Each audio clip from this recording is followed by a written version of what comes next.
Assalamualaikum warahmatullahi wabarakatuh. Om Swastiastu, Namo Buddhaya, salam kebajikan dan salam sejahtera buat kita semua. Sebelumnya izinkan perkenalkan diri. Kami mahasiswa semester 2 dari kelompok 2 yang beranggotakan saya sendiri di Risma Budi Sukanta, Eva Rizkyana, Izwar Taufik Ritonga, Serial Triansa Iskandar, Riza Aulia, Alfia Husna, dan Cindy Lestari.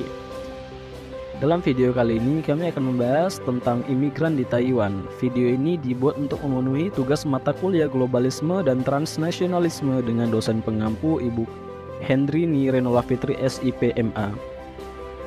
Migrasi telah menjadi fenomena yang ada sejak zaman kuno, dan seiring dengan perkembangan zaman, pergerakan manusia dari suatu wilayah ke wilayah lainnya itu akan terus berlangsung hingga era global saat ini. Di mana zaman dahulu, imigrasi ini sering kali dipengaruhi oleh beberapa faktor seperti perang, penjajahan, kelaparan, atau bahkan pencarian tanah baru. Misalnya nih, pada zaman Romawi kuno, di mana imigrasi dari wilayah ke wilayah itu dilakukan untuk memperluas kekaisaran mereka dan mencari kehidupan yang lebih baik dan peluang ekonomi yang baru tentunya.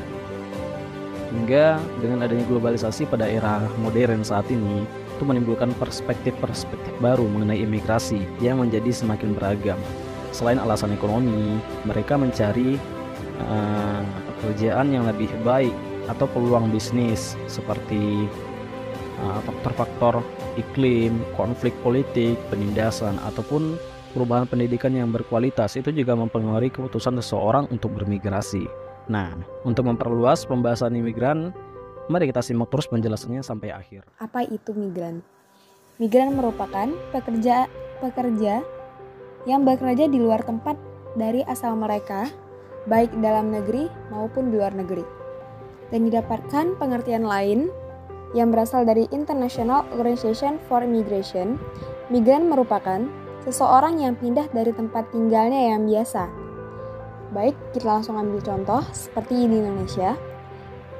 Pekerja migran Indonesia atau yang disebut PMI merupakan warga negara Indonesia, baik laki-laki maupun perempuan, bekerja di luar negeri dengan tujuan untuk mencari penghasilan. Jadi dapat kita simpulkan, pengertian migran ini ialah pekerjaan yang dilakukan oleh seseorang atau sekelompok orang yang bekerja di luar dari daerah mereka atau di luar negeri. Taiwan bisa disebut Republik Cina atau Republik Tiongkok yang berbatasan dengan Republik Rakyat Cina di bagian barat laut, dengan Jepang di bagian timur laut, dan Filipina di bagian selatan. Taiwan juga merupakan negara dengan pengakuan terbesar dan bukan merupakan anggota dari PBB. Alasan masyarakat Indonesia migran ke Taiwan karena kurangnya lapangan kerja di negara asalnya. Banyak masyarakat Indonesia bermigran untuk mencari pekerjaan dengan harapan dapat memenuhi dan memperbaiki kondisi ekonomi keluarganya. Banyak masyarakat Indonesia memilih Taiwan sebagai tempat imigrasi dikarenakan gajinya relatif tinggi dan peluang kerja di sana lebih baik. Indonesia memperbolehkan penduduknya kerja di Taiwan. Salah satunya yaitu menurut jurnal yang penulis temukan dari jurnalnya Rahman, Salim, dan Anggriawan tentang peran pemerintahan Indonesia dan Taiwan dalam menanggulangi kasus pekerja migran Indonesia, mengatakan terdapat beberapa faktor, diantaranya yaitu gaji yang besar. Pekerja memilih bekerja di luar negeri disebabkan oleh besarnya gaji yang diterima oleh pekerja. Tren tersebut juga memiliki nilai positif karena mampu mengurangi pengangguran yang begitu besar di Indonesia. Seperti Badan Pusat Statistik yang mengatakan pada tahun 2020 terakhir mencatat tingkat pengangguran terbuka pada Februari 2020 menurun menjadi 4,99% yang dari tahun sebelumnya yaitu 5,13% pada Februari 2018. Kedua, ada kebutuhan akan tenaga kerja di Taiwan yang tidak dapat sepenuhnya dipenuhi oleh populasi mereka sendiri. Nah, ini seperti mereka itu kan kadang mereka menolak untuk bekerja seperti panti jompo, ngurus anak gitu. Nah, jadi Taiwan ini mencari para pekerja dari luar, terutama dari Indonesia yang menerima pekerjaan seperti itu. Selain itu, adanya kesempatan untuk mengirim remitansi, yaitu yang menjadi salah satu alasan pentingnya gitu. Dengan bekerja di luar negeri, pekerja migran dapat mengirimkan sebagian pendapatannya ke keluarganya yang ada di Indonesia. Hal ini tidak hanya memberikan kontribusi pada pertumbuhan ekonomi keluarga mereka, tetapi juga pada pertumbuhan ekonomi nasional mereka atau ekonomi nasional Indonesia sendiri, maaf. Selanjutnya, bekerja di luar negeri juga memberikan kesempatan untuk transfer keterampilan. Pekerja migran ini dapat mempelajari keterampilan baru atau mengembangkan keterampilan yang mereka miliki sendiri selama bekerja di Taiwan. Taiwan merupakan salah satu negara yang saat ini masih belum diakui sebagai negara berdaulat oleh sebagian negara lain di dunia, sehingga hal tersebut menjadi hambatan bagi Taiwan dalam melakukan kerjasama dan menjalin hubungan diplomatik dengan negara lain. Akan tetapi, Indonesia tetap menjalin hubungan kerjasama dengan Taiwan karena Indonesia merupakan salah satu negara yang memiliki kebijakan politik luar negeri bebas aktif.